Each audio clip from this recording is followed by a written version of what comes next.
시시각각 매주 금요일은 일상생활에서 발생하는 세금에 대한 고민을 사례를 통해서 설명해 드리고 있습니다. 서울시 마을세무사로 활동하고 계신 이창식 세무사님 오셨습니다. 어서 오십시오. 네, 안녕하십니까. 네, 오늘은 어떤 내용 소개해 주십니까? 이번 시간에는 사업자들의 대부분을 차지하고 있는 음식점업에 대해서 사례를 통해서 설명해 드리겠습니다. 네, 음식점업 하시는 분들 많죠.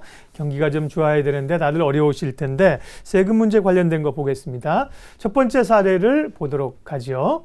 식당을 운영하는 A씨, 매출의 대부분이 카드이거나 현금일 경우에는 현금 영수증을 발행하고 있는데요. 부가가치세 신고를 어떻게 해야 할까요? 하는 겁니다.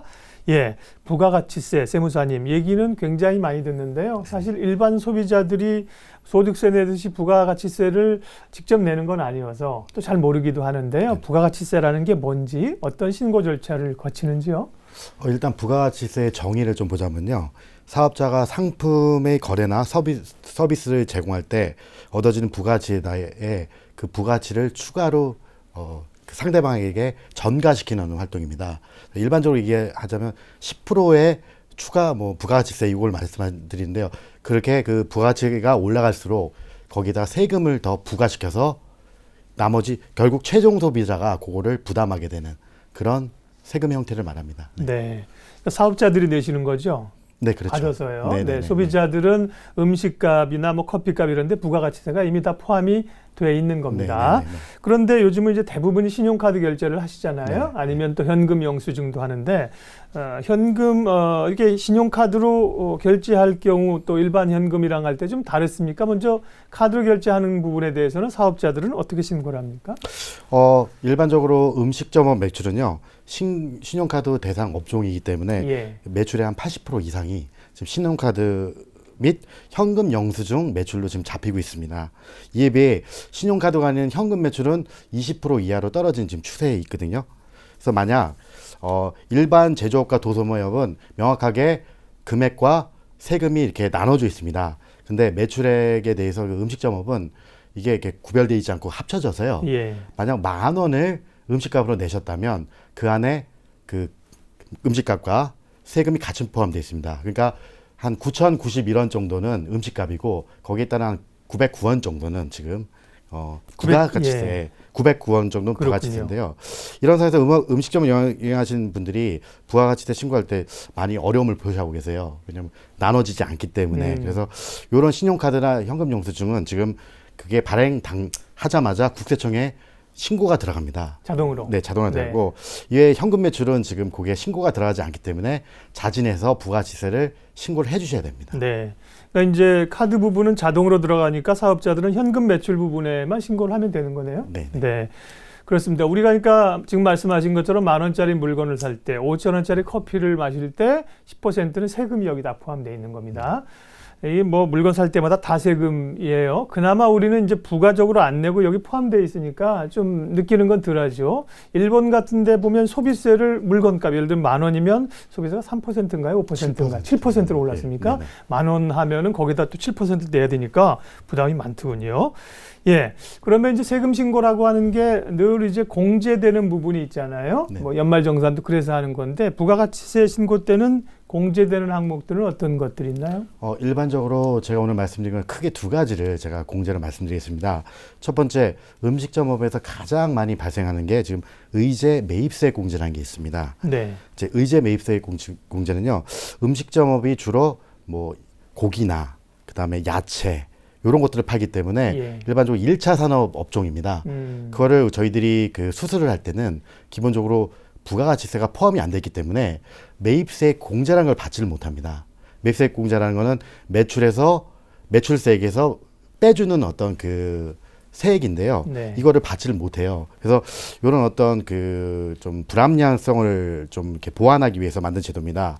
그래서 요거는 일반적인 세율은 10%인데요. 요거는 한 108분의 8 정도, 한 7.5%를 적용해서 음식점업 사업자들의 세금 부담을 덜어주기 위한 어떤 제도입니다. 여기에 두 번째로 신용카드 매출 발행세액 공제라는 게 있습니다. 아까 서두에 말씀드린 대로 지금 음식점은 대부분 다 지금 카드 매출로 이루어지기 때문에 이게 너무 많다 보니까 여러 가지 좀 부작용이 발생하고요. 특히 카드는 카드사의 카드 수수료가 발생을 합니다. 그렇죠. 약 한 2.5% 이상이 발생하기 때문에 그런 거를 좀 메꿔주기 위해서 지금 일반 사업자는 1.3%, 간이과세자는 지금 2.6% 정도의 지금 발행공제를 지금 해주고 있는 실정입니다. 그러면 부가가치세 신고할 때 세액공제가 크게 두 가지를 말씀해 주셨는데 금액에 상관없이 다 되나요? 요건 또 한도가 있습니다. 예. 일반적으로 의제매입세액 공제는요, 한 2년 전만 해도 전액을 다 공제를 해줬습니다. 예. 네, 지금 그러다 보니까 이게 실제로 거래되지도 않는데 요거 계산서만 수수가 돼서 여러 가지 이렇게 부작용이 발생하기 때문에 지금 국가에서 요걸 좀 막았습니다. 그러니까 매출액 1억 이하인 음식점업은 60%까지 한도를 두고요. 네. 1억에서 2억까지는 55%, 2억 원 이상이 될 경우는 50%의 한도를 두어서 만약 의제매입세 공제가 요걸 넘어갔을 때는 딱 요 한도까지만 적용을 받게 되는 그런 규정으로 바뀌었습니다. 그리고 두 번째 아까 신용카드 매출 발행 공제는요. 공급 대가입니다. 공급 대가가 뭐냐면 아까 물건값에 부가가치세를 합친 금액에 지금 1.3% 또는 2.6%를 공제하는데요. 요거는 무조건 다 해주는 게 아니라 연간 500만 원까지 한도로 공제를 해주고 있고요. 특히 법인사업자는 해당이 안 됩니다. 네. 네. 거기다가 올해부터 지금 개정된 사항이요. 개인 사업자도 매출액 10억 원이 이상이 되는 어떤 그 사업자들은 요 발행 공제를 적용을 받지 않게 이렇게 개정됐습니다. 네. 그 장사하시는 분들, 특별히 음식 하시는 분들의 부가가치세 신고와 관련된 이야기를 보고 있습니다. 두 번째 사례도 보고 이야기를 하죠. 식당을 운영하는 B 씨는 직원들 고용에 어려움을 겪고 있습니다. 결국 외국인 근로자를 고용해서 운영하고 있는 상황인데 최근에 경기 침체로 매출도 떨어지고 운영이 어려운데 외국인들 직원들의 인건비 신고를 어떻게 해야 될까요? 하는 겁니다. 그러니까 이분의 고민은 일단 직원들 같은 경우 기본적으로 인건비 신고를 다 해야 된다는 거죠. 네. 근데 이제 외국인 근로자를 고용하는 경우에는 뭐 안 할 수도 있는 건가요? 고민하신다는 건? 사실 이 사례를 봤을 때요. 대부분의 음식점의 그 사업주들이 고민하는 문제입니다. 네. 사실은 지금 저희가 그 인건비 신고를 하는 목적은 저희가 소득세 때 비용 처리를 하는 목적이고요. 네. 그다음에 특히 인건비는 4대 보험 신고의 기준이 되는 금액을 정하는 거기 때문에 굉장히 중요합니다. 그래서 만일 요 부분들이 행해지지 않았을 경우에는 여러 가지 사업주의 문제점이 좀 발생하고 있습니다. 네. 네네.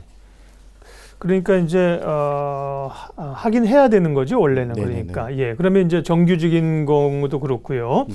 그 지금 이제 식당에 보면은 우리 그 중국 동포들 하시는 분들이 많잖아요. 네네. 그런 분들이 그러면 지금 하는 분도 있고 안 하는 분도 있고 상당히 좀 고민스러우실 것 같은데 네.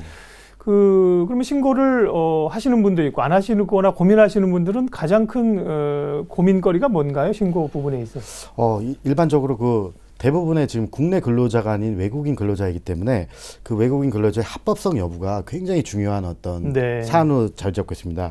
왜냐하면 이렇게 확실하고 합법적인 취업 비자를 받고 오지 않으신 분들은 대부분 다 불법 취업이기 때문에 만약 이게 4대 보험으로 가입이 된다면 이게 그분들의 위치나 파악이 되기 때문에 그분들이 굉장히 여기서 활동하기 어려우십니다.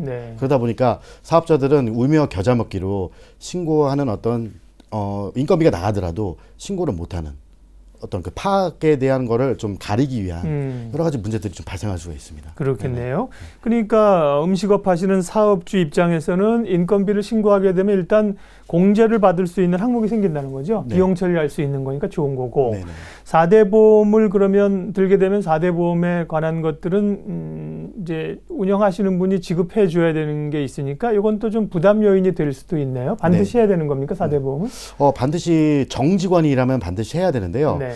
이 외국인 근로자들이 어떤 불법의 문제도 있겠지만 만약 4대 보험의 그 어떤 그 형태를 보면 회사가 50% 또 그 본인이 50%. 본인이 50%이기 때문에 그 50%를 뺀 금액을 실제로 지급을 받기 때문에 실제 지급받는 금액이 좀 많이 떨어질 수 있습니다. 그런 거에 대한 굉장히 어떤 꺼려하는 문제도 있고요. 그래서 만약 이런 인건비가 처리가 안 됐을 경우에는 지금 소득세는 분명히 올라갈 것입니다. 거기다가 계속적인 보험공단, 4대 보험공단에 어떤 그 실사 조사들에서 굉장히 계속적인 마찰이 발생하고 있는 상황이기 때문에요. 계속적으로 아마 이게 해결되지 않으면 계속 문제가 발생하지 않을까 이렇게 좀 보여지고 있습니다. 그 말씀은 이제 뭐 건강보험공단이나 고용보험공단이나 이 직원들을 정식으로 이제 보험을 들어라 이렇게 얘기를 하는 거죠. 네, 맞습니다. 근데 이제 사업주들은 여러 가지 이유로 그런 걸 못하는 경우도 있고 인건비 공제를 기본적으로 하는 것이 사업주에게는 그러니까 좋은 건데 네, 실제로 사업주들이 하고 싶으셔도 못하는 어떤 부분들이 있기 때문에 불법 취업이나 고용인 경우는 할 수가 없는 경우이고요. 그렇죠. 그리고 외국인 근로자들이 직장에서 오랫동안 일하시지 않고 잠깐 왔다 가시고 그래서 못하는 경우도 또 있겠어요? 네, 그렇기 때문에 파악도 안 될 뿐더러 그분들의 어떤 신상이 없기 때문에 신고를 하고 싶어도 할 수가 없는 상황이 이제 지속되는 어떤 상황이죠. 그렇군요. 오늘은 이 부가가치세 신고에 대해서 살펴봤는데요. 부가가치세 신고는 1월에 하죠. 개인 사업자와 법인이 좀 다릅니다. 개인 사업자는 1년에 2번, 1월 25일, 7월 25일 하고요. 법인 사업자는 1년에 4번, 1월, 4월, 7월, 10월에 25일 날 4번 신고를 하십니다. 그렇군요. 그래서 이 부가세 신고 때 되면 이제 세무사분들이 가장 바쁜 그런 시기입니다. 일반 소비자들 입장에서야 우리는 이제 부가가치세가 음식값 계산할 때 물건 살 때 이렇게 계산이 되기 때문에 그런데 사업하시는 분들은 특별히 뭐 잘 하고 계실 거고요. 오늘 사례 또 참고해서 하시면 좋겠습니다. 사례로 보는 세무상담 서울시 마을세무사로 활동하고 계신 이창식 세무사님 함께했습니다. 고맙습니다. 네, 감사합니다.